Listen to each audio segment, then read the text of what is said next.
everyone, welcome back to our channel Learners Learn. The most requested question அதுக்கான விடை தான் இந்த video. What is that question அப்படின்னு நீங்கள் நினைக்கலாம். என்னுடைய நிறைய ஸ்டூடெண்ட்ஸ் அண்ட் வெளியில் நான் சந்திக்கிற நிறைய பேரும் கேட்குற ஒரு கேள்வி என்ன அப்படின்னு சொன்னால், மேம் எனக்கு இங்கிலீஷை எப்படி நான் இம்ப்ரூவ் பண்ணுறது, என்னுடைய இங்கிலீஷை நான் ரொம்ப இம்ப்ரூவ் பண்ணணும்னு நினைக்கிறேன், பட் என்னால் முடியவே இல்லை. I try my level best, ஆனால் என்னால் ஃப்ளூவெண்ட்டாக பேச முடியல. ஐ ஹாவ் சம் பேரியர்ஸ், எனக்கு நிறைய பேரியர்ஸ் இருக்குது, அதெல்லாம் பிரேக் பண்ணிவிட்டு நான் பேசணும்னு நினைக்கிறேன் அப்படின்னு சொல்லிட்டு வாட்ஸ்அப்லையும் இன்ஸ்டாலையும் எனக்கு மெசேஜஸ் வந்துகிட்டே இருக்குது. அதுக்கான விடையாக தான் இந்த வீடியோ இருக்க போகுது. Let's get into the video. First of all you should know English is just a language, not knowledge. அதை நீங்கள் எல்லாருமே புரிஞ்சுக்கணும். இது ஒரு ஸ்கில் தான். It can easily be acquired by anybody at any time. First tip, நான் சொல்ல வர ஃபர்ஸ்ட் டிப் என்ன அப்படின்னு சொன்னால், read your holy text in English. So that is very important. உங்களை நிறைய பேர் தீயிஸ்டாக இருப்பீங்க, கண்டிப்பாக உங்களுடைய ஹோலி டெக்ஸ்ட்டை ரெகுலராக ரீட் பண்ணுறவங்களா இருப்பீங்க. Instead of reading a holy text in your mother tongue, you prefer to read in English. So that would be the best idea you can follow to improve your English. So நீங்கள் ஒரு 1 month ரெகுலராக உங்களுடைய Holi text இங்கிலீஷில் read பண்ண ஆரம்பிச்சிங்கனாலே உங்களுடைய வெக்காபுலரியிலேருந்து, உங்களுடைய choice of வேர்ட்ஸ்லேருந்து, உங்களுடைய speaking ability, உங்களுடைய ரைட்டிங் எல்லாமே நேச்சுரலாகவே இம்ப்ரூவ் ஆகிருக்கு அப்படிங்கிறத நீங்களே கண்கூட பார்ப்பீங்க. ஸோ ஃபர்ஸ்ட் டிப் என்ன அப்படின்னு சொன்னால், read your holy text in English. Next one, நிறைய பேருக்கு இருக்கக்கூடிய ஒரு விஷயம் என்ன அப்படின்னு சொன்னால், they are afraid of speaking in English in front of others. அதுதான் மிகப்பெரிய பிரச்சனை. They have lot of negativity. So don't be afraid, ignore the negativity. To err is human actually. As Alexander Pope rightly says, to err is human. So தப்பு பண்ணுறது மனுஷ குணம் தான். நீங்கள் தப்பு பண்ணுறோமே, ஐயோ நம்ம யாரும் எதுவும் நினச்சிப்பாங்களோ அப்படின்லாம் நினைக்காதீங்க. Ignore the negativity. சுற்றி இருக்கிறவங்க எது வேணாலும் சொல்லிட்டு போட்டோம். Just keep a goal.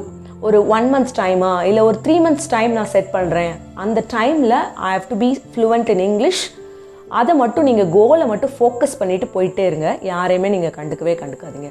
So don't be afraid and ignore the negativity. அதுக்கடுத்து ரொம்ப ரொம்ப முக்கியமான ஒரு விஷயம், நிறைய பேர் பேசாத ஒரு விஷயம் என்ன அப்படின்னு சொன்னால், that is LSRW. This is very important in English, not only for English. நீங்கள் எந்த லாங்குவேஜ் கற்றுக்குறீங்க அப்படின்னு சொன்னாலும் these 4 skills are very important. L stands for listening, S stands for speaking, R stands for reading and W stands for writing. So இந்த 4 skills தான் எந்த language எடுத்துக்கிட்டிங்கனாலும் பரவாயில்ல, இந்த 4 skills தான் ரொம்ப ரொம்ப முக்கியம். ஸோ நான் சொன்ன மாதிரி இந்த 4 skillஸில் L and R are receptive skills and S and W are productive skills. இந்த எல்லும் ஆரும், அதாவது listening and reading receptive skills. அதாவது லிசன் பண்ணுறது மூலமாகவும் ரீட் பண்ணுறது மூலமாகவும் we receive certain things, we receive something. And speaking மூலமாகவும் ரைட்டிங் மூலமாகவும் we produce certain things. அதாவது அதான் ப்ரொடக்டிவ் ஸ்கில்ஸ். இந்த 4 தான் ரொம்ப ரொம்ப முக்கியம் நீங்கள் எந்த லாங்குவேஜ் கற்றுக்குறீங்கனாலும், குறிப்பாக இங்கிலீஷ் லாங்குவேஜ்க்கு. எப்படி இந்த 4 ஸ்கில்ஸை இம்ப்ரூவ் பண்ணுறது அப்படின்னு நான் சொல்லித்தரேன். சில டிப்ஸ் அண்ட் ட்ரிக்ஸ் மூலமாக நீங்கள் கற்றுக்கலாம். First one, listening. எனக்கு ரொம்பவே கஷ்டமான ஸ்கில் மேம் லிசனிங்கு, எனக்கு அது வரவே வராது, I don't listen to anybody, எனக்கு அது பிடிக்காது அப்படிலாம் நீங்கள் நினைக்காதீங்க. கண்டிப்பாக லிசனிங் அப்படிங்கிறது தான் ரொம்ப ரொம்ப முக்கியமான skill. Not only to improve your English, எந்த காரியத்திலனாலும் எந்த விஷயத்துலனாலும் லிசன் டு பீப்புள். அது உண்மையிலே ஒரு நல்ல ஒரு குவாலிட்டி அப்படின்னே சொல்லலாம். Not only to improve your English but also for your life. Listen to people. என்ன அப்படின்னு சொன்னால், எப்படி நீங்கள் லிசன் பண்ணுறது மூலமாக எப்படி நான் என்னோட இங்கிலீஷை இம்ப்ரூவ் பண்ணலாம் அப்படின்னு சொன்னால், you listen to your favourite news item, you listen to some songs in English. அதே மாதிரி இந்த லிசனிங் எப்படி அப்படின்னு சொன்னால், எப்படி நம்மளுடைய மதர் டங்கை கற்றுக்கிட்டோம். நம்ம பிறந்த உடனே பேசிட்டேவா வந்தோம்? இல்லை. ஒரு 1 or 2 yearsல we started speaking. தத்தி பேச ஆரம்பித்தோம். அந்த தத்தி பேசுறது கூட எப்படி நம்ம பேச ஆரம்பித்தோம்? We would have observed our parents, our elders, siblings and grandparents. இவங்களெல்லாம் நம்ம இமிட்டேட் பண்ணி தான் ஒரு ஸ்டேஜில் நம்ம நம்மளாவே அம்மா அப்பா அப்படின்னு சொல்லி நம்ம மதர் டங்கில் நம்ம பேச தொடங்கியிருப்போம். Naturally the same process is with English also. அதாவது பொதுவாக இமிட்டேஷன் காசஸ் இரிட்டேஷன் அப்படின்னு சொல்லுவாங்க. ஆனால் இந்த இடத்துல this kind of imitation does not cause irritation. இந்த இடத்துல லேர்னிங் வந்து எப்படி நடக்கணும் அப்படின்னு சொன்னால், you have to observe and copy. யாருடைய ஸ்பீக்கிங் ஸ்டைலாவது உங்களுக்கு ரொம்ப பிடிச்சிருக்கு அப்படின்னு சொன்னால், you just simply observe and copy them. உங்களோட ப்ரொஃபஸரோட ஸ்டைல் ரொம்ப பிடிச்சிருக்கா, just try to copy the style of your professor. ஏதோ ஒரு ஆரேட்டரோட ஸ்பீக்கிங் ஸ்டைல் உங்களுக்கு ரொம்ப பிடிச்சிருக்கா, try to observe and copy the particular person. That's enough, that will do. So இந்த இடத்துல imitation is good. It's of course a beautiful thing to follow and flourish. So try to imitate certain people and try to speak in English. குறிப்பாக நீங்கள் பண்ணணும் அப்படின்னு சொன்னால், நீங்கள் native ஸ்பீக்கர்ஸை வந்து imitate பண்ணலாம். நேட்டிவ் ஸ்பீக்கர்ஸோட லாங்குவேஜை வந்து நீங்கள் ஃபாலோ பண்ணிகிட்டே இருந்தீங்க அப்படின்னு சொன்னால், நீங்கள் வந்து ஈஸியாக வந்து அதே ஸ்டைலை நீங்களும் வந்து ஃபாலோ பண்ணி பேச ஆரம்பிச்சலாம். நெக்ஸ்ட்டு என்ன அப்படின்னு சொன்னால், எல் பார்த்துட்டோம். அடுத்தது எஸ். பொதுவாகவே நீங்கள் பார்த்தீங்க அப்படின்னு சொன்னால், L helps S. Naturally L helps. ரொம்ப லிசன் பண்ணுறவங்க நல்லா பேசுவாங்க, ரொம்ப ரீட் பண்ணுறவங்க நல்லா எழுதுவாங்க. இதுதான் நேச்சுரல். ஆக்சுவலாக இந்த ரிசெப்டிவ் ஸ்கில் இந்த ப்ரொடக்டிவ் ஸ்கில்க்கு ஹெல்ப் பண்ணும், அந்த ரிசெப்டிவ் ஸ்கில் அந்த ப்ரொடக்டிவ் ஸ்கில்க்கு ஹெல்ப் பண்ணும். பட் லிசன் பண்ணால் இல்லைனா வந்து ரீட் பண்ணால் நல்லா பேசவும் முடியும், நல்லா எழுதவும் முடியும். நேச்சுரலாக உங்களுக்கு அந்த ரெண்டு ஸ்கில்லுமே ஆட்டோமேட்டிக்காக டெவலப் ஆயிரும். ஸோ எஸ் என்ன அப்படின்னு சொன்னால், you find a perfect speaking partner. ரொம்ப வந்து உங்களுக்கு இங்கிலீஷ் பேசுகிறதுக்கு யாராவது ஒரு நல்ல ஆளை வந்து நீங்கள் தெரிஞ்சு வச்சுக்கோங்க. அதே மாதிரி you just get connected with the group where people are speaking in English.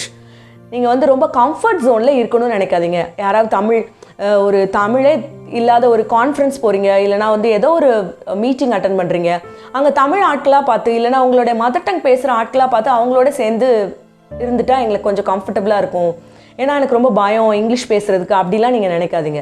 Just try to break the barrier. Get connected with people who speak English. So முதல்ல கஷ்டமாக தான் இருக்கும், ஆனால் போக போக அந்த ஸ்பேஸ் வந்து உங்களுக்கு வந்து ரொம்பவே ஹெல்ப்ஃபுல்லாக இருக்கும். You can naturally improve your language. அடுத்த ஸ்கில் என்ன அப்படின்னு சொன்னால், reading. R stands for reading, as we all know. Reading எப்படி நம்ம இம்ப்ரூவ் பண்ணலாம்? எனக்கு மற்றதெல்லாம் கூட செஞ்சுருவேன் மேம், இந்த ரீடிங் மட்டும் என்னால் ரீட் பண்ணவே முடியாது அப்படின்னு நீங்கள் நினச்சிங்க அப்படின்னு சொன்னால், இப்போ தான் ஏகப்பட்ட ஆப்ஸ் வந்திருக்கு. ரீடிங் ஆப்ஸே வந்து உங்களுக்கு நிறைய ஸ்டோரி ஆப்ஸ்லேருந்து ஈவன் நியூஸ் ஆப்ஸ் எல்லாமே வந்து உங்களுக்கு அதுவே வந்து ரீட் பண்ணுற மாதிரியான ஆப்ஷன்ஸ் எல்லாம் இருக்குது. Just you can follow the reading. இல்லைனா வந்து நீங்களே வந்து ரீட் பண்ணும்பொழுது இனிஷியலாக நீங்கள் எப்படி ரீட் பண்ணணும் அப்படின்னு சொன்னால், you have to read allowed.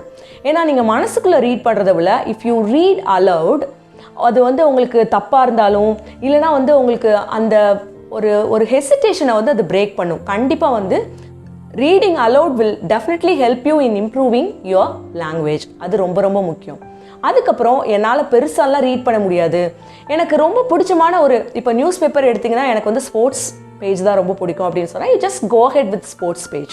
உங்களுக்கு பிடித்தமானதுல இருந்து உங்களுக்கு கஷ்டமானதை நீங்கள் ஈஸியாக கற்றுக்கோங்க. This the trick that you can follow while improving your English. ரொம்ப ஈஸியான ட்ரிக். எனக்கு வந்து இந்த மூவிஸ் காலம் தான் ரொம்ப பிடிக்கும், நான் வந்து அந்த ரிவ்யூஸ்லாம் படிப்பேன் அப்படின்னு சொன்னால், just go ahead with that. You can develop your language. அதுக்கப்புறம் எப்படி நீங்கள் வந்து உங்களுடைய லாங்குவேஜ் இம்ப்ரூவ் பண்ணலாம் அப்படின்னு சொன்னால், நீங்கள் start with kids story books. ரொம்ப சிம்பிளான ஒரு ஜாத்தகா டெய்ல்ஸோ இல்லைனா ஒரு தெனாலிராமன் ஸ்டோரிஸோ ஒரு பஞ்சதந்திரா ஸ்டோரிஸோ இல்லைனா பேசிக் இங்கிலீஷ் ஸ்டோரிஸை நீங்கள் வந்து கிட்ஸ் ஸ்டோரிஸ்லேருந்தே ஸ்டார்ட் பண்ணலாம். நீங்கள் don't feel shy to read kids stories. தடையே இல்லை, எந்த டைம்லனாலும் நீங்கள் லாங்குவேஜ் கற்றுக்கலாம். ஸோ அதை வந்து நீங்கள் வந்து ஃபாலோ பண்ணிங்க அப்படின்னு சொன்னால் கண்டிப்பாக அது உங்களுக்கு ஹெல்ப்ஃபுல்லாக இருக்கும். ஸோ பிடிச்ச விஷயத்துலேருந்து கஷ்டமான விஷயத்தை கற்றுக்குறோம். அதுக்கப்புறம் ஸ்டோரி புக்ஸ் மூலமாக கூட உங்களுக்கு வந்து லாங்குவேஜ் இம்ப்ரூவ் பண்ணுறதுக்கு ரொம்பவே நல்லா ஹெல்ப் பண்ணும். என்ன அப்படின்னு சொன்னால், ஏன் ரீடிங்கை நான் இவ்வளோ ஸ்ட்ரெஸ் பண்ணுறேன் அப்படின்னு சொன்னால், in those pages you can be a princess or queen standing in a tower and no one would ever say that you're too young to slay a dragon. And you can be anything, you can be anywhere, you can imagine anything. That is something unlimited. It widens your imagination as well as creativity. So கண்டிப்பாக reading மூலமாக நீங்கள் வந்து யாரை வேணாலும் இருக்கலாம். உங்களுக்கு அந்த மாதிரியான ஒரு ஃப்ரீடம் வந்து ரீடிங்கில் தான் உங்களுக்கு கிடைக்கும். அதோடைய சுகமே தனி தான். நீங்கள் ரீட் பண்ணி பார்த்தீங்க அப்படின்னு சொன்னால் that will give you a lot of pleasure. So pleasurable learning எக்ஸ்பீரியன்ஸாக இருக்கும் ரீட் பண்ணீங்க அப்படின்னு சொன்னால். ஃபைனலி ரைட்டிங் அப்படின்னு சொன்னால் ஓகே இந்த 3 கூட நான் எப்படியோ கஷ்டப்பட்டு செஞ்சிடறேன், ஆனால் உட்காந்து எழுதணுமே அது எனக்கு கஷ்டமே அப்படின்னு நீங்கள் நினச்சிங்க அப்படின்னு சொன்னால் நீங்கள் just follow the traditional method of diary writing. நீங்கள் வந்து உங்கள் ஒரு நோட் எடுத்துக்கோங்க, ஒரு டைரி எடுத்துக்கோங்க, அன்னன்னைக்கு என்ன நடந்தது அப்படிங்கிறத try to right in English. Okay, அதை நாளுக்கு நாள் நீங்கள் வந்து எழுதிட்டே போனீங்கன்னா உங்களுக்கே நேச்சுரலாகவே நீங்கள் ஒரு நாளில் அடுத்தடுத்த நாள் வந்து நீங்கள் பார்த்தீங்கன்னா கண்டிப்பாக வித்தியாசத்தை நீங்கள் உணர்வீங்க. நேச்சுரலாகவே உங்களுடைய லாங்குவேஜ் வந்து இம்ப்ரூவ் ஆகிருக்கும். டைரி ரைட்டிங் பண்ணலாம், இல்லைனா நீங்கள் வாசித்த விஷயத்த கேட்ட விஷயத்த நீங்கள் வந்து எழுதுறதுக்கு ட்ரை பண்ணுங்கள். ஸோ அதன் மூலமாகவும் நீங்கள் வந்து ரொம்ப ஈஸியாக ரொம்ப எளிதாக வந்து ஆங்கிலத்தை கற்றுக்கலாம். இந்த 4 ஸ்கில்ஸ் ரொம்ப ரொம்ப முக்கியம் ஆங்கிலம் கற்றுக்கிறதுக்கு. இந்த 4 ஸ்கில்ஸை நீங்கள் ரொம்ப தரவாயிட்டீங்க அப்படின்னு சொன்னால் you can speak like a native speaker. The next tip என்ன அப்படின்னு சொன்னால் spend some quality time with your gadgets. Naturally இந்த டைம் வந்து நம்ம எல்லாருமே கேட்ஜெட்டுக்கு ரொம்ப அடிக்ட் ஆக்கி தான் வச்சுருக்கு. ஸோ எல்லாருமே அஃப்கோர்ஸ் எல்லா டைமுமே வந்து we are with our gadgets. ஆனால் அதை எப்படி நம்ம ப்ரொடக்டிவாக நமக்கு ஏற்ற மாதிரி நம்ம ரொம்ப கரெக்டாக யூஸ் பண்ணலாம் அப்படின்னு சொன்னால் நீங்கள் நியூஸ் ஆப் மூலமாக, இன்னும் சில ஸ்டோரி ஆப்ஸ் மூலமாக வாசிக்கிற விஷயங்களை, கற்றுக்கிற விஷயங்களை, நீங்கள் பார்க்குற விஷயங்களை, இப்போ நீங்கள் வந்து ஒரு சோஷியல் மீடியாவில் ஒரு போஸ்ட் போடுங்க, try to right, you can just become a blogger. நீங்கள் ஒரு பிளாகர் ஆகலாம். உங்களுக்கு என்ன தோணுதோ அதை எழுதுங்க. Nobody would say anything. யாருமே எதுவும் சொல்லவே மாட்டாங்க. உங்களை யாரும் வந்து இது தப்பு அது கரெக்ட்லாம் சொல்ல மாட்டாங்க. So you can become a blogger, you can write anything. உங்களுக்கு என்ன பிடிக்குது, என்ன தோணுது, சின்ன சின்ன விஷயமா இருந்தாலும் சரி, நீங்கள் அப்சர்வ் பண்ணுற விஷயமா இருந்தாலும் சரி, நீங்கள் பார்க்குற விஷயம், நீங்கள் கேள்விப்படுற விஷயம், உங்களுக்கு பிடிச்ச விஷயங்கள் எல்லாத்தையுமே ஸ்டார்ட் ரைட்டிங். ஸோ அப்படி பண்ணுறது மூலமாக உங்கள் கேட்ஜெட் டைமை, அந்த ஸ்க்ரீன் டைமை குறைக்கவும் செய்வீங்க. அதே சமயத்தில் அது ரொம்பவே நீங்கள் வந்து ப்ரொடக்டிவாக ரொம்ப யூஸ்ஃபுல்லாக அந்த டைமை நீங்கள் வந்து ஸ்பெண்ட் பண்ணுவீங்க. அதுக்கடுத்து பார்த்தீங்க அப்படின்னு சொன்னால் நிறைய பேர் மூவி அடிக்ட்ஸாக இருப்பீங்க. மூவி பார்க்குறது ரொம்ப பிடிக்கும் அப்படின்னு நிறைய பேர் இருப்பீங்க. அதை கூட நீங்கள் எப்படி ப்ரொடக்டிவாக மாற்றலாம் அப்படின்னு சொன்னால் வித் சப்டைட்டில்ஸ் மூலமாக, சப்டைட்டில்ஸோடு நீங்கள் வந்து பார்க்குற மூவிஸை பாருங்கள். So while following the movie as well as a subtitle, you can learn English, you can learn language as well as you can develop your writing skill. ஏன்னா சித்திரமும் கைப்பழக்கம் செந்தமிழும் நாப்பழக்கம் அப்படின்னு தான் நம்ம ஒரு தமிழ்லேயே ஒரு பழமொழி இருக்குது. ஸோ எல்லாமே வந்து பார்த்தீங்கன்னா கன்சிஸ்டண்ட்டாக நீங்கள் வந்து ஒர்க் பண்ணிகிட்டே இருந்தீங்க, நீங்கள் வந்து ஒரு ஸ்ட்ரெனுவஸாக ஒரு ஒர்க் பண்ணிகிட்டே இருந்தீங்க அப்படின்னு சொன்னால் your hard work will definitely give you reward. So இந்த டிப்ஸ் அண்ட் ட்ரிக்ஸ் வந்து உங்களுக்கு ரொம்பவே ஹெல்ப்ஃபுல்லாக இருந்திருக்கும்னு நினைக்கிறேன். கண்டிப்பாக இந்த டிப்ஸ் அண்ட் ட்ரிக்ஸை ஃபாலோ பண்ணி within a short span of time உங்களுடைய லாங்குவேஜை இம்ப்ரூவ் பண்ணுங்கள். நீங்களும் நேட்டிவ் ஸ்பீக்கர் மாதிரி இங்கிலீஷ் பேசுங்க. இன்டர்வியூஸ்லாம் ஈஸியாக கிராக் பண்ணுங்கள். Whatever may be the interview, whatever may be the exam, GREயோ டோஃபலோ IELTSஓ என்ன எக்ஸாம் வேணாலும் நீங்கள் ஈஸியாக கிளியர் பண்ணலாம், ஈஸியாக டேக்கிள் பண்ணலாம். You can also come out with flying colours.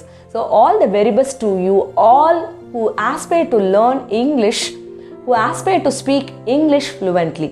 I hope you like this video. If you like the video, give a big thumbs up to this video. Pen down your valuable comments in the comment section. Thank you. Have a nice day.